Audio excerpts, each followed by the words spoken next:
We're at our Cannock Wood mine water treatment scheme, which also has an element of colliery tip around it. So it's kind of a multifunctional site. We are cutting the trees down to benefit the woodland. So we want to make sure that woodland is in a healthy condition.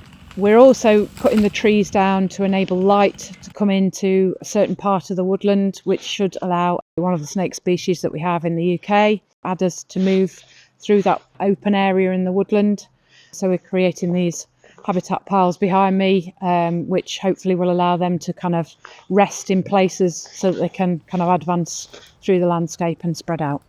We're creating them in spaces in the woodland where they'll get plenty of sunshine so they can warm up at the beginning of the day so they can get moving.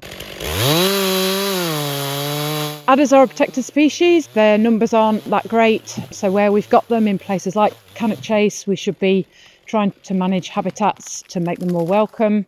And it doesn't take a lot of work to create the right type of habitat for them to thrive in, really. We are working with the Cannock Chase National Landscape team, who have very kindly funded this work. We're also working with the Amphibian and Reptile Groups of the UK, local ecologists very much on the ground, and hopefully some volunteers from the community in the future, and obviously the contractors that we're working with today.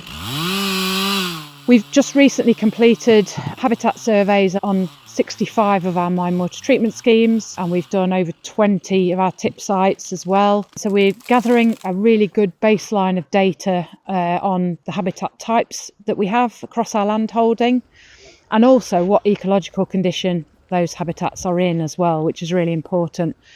Having that information will allow us to spot opportunities for landscape management, like the woodland management that's happening today. And actually, from the data that we've gathered from the surveys, we've found that we've got probably more woodland than we thought we had, and it would be great to be able to get that into really good condition. So it's about spotting an opportunity to do some work to improve it. We have a strong nature recovery theme in our sustainability plan, and that's about recognising the habitats that we have and sometimes the species like the adders, so that we can then, where possible, we can manage our land better for wildlife, which won't impact on our operational needs, but where we can, where we've got opportunities like this one here, we can do exactly what we're doing today.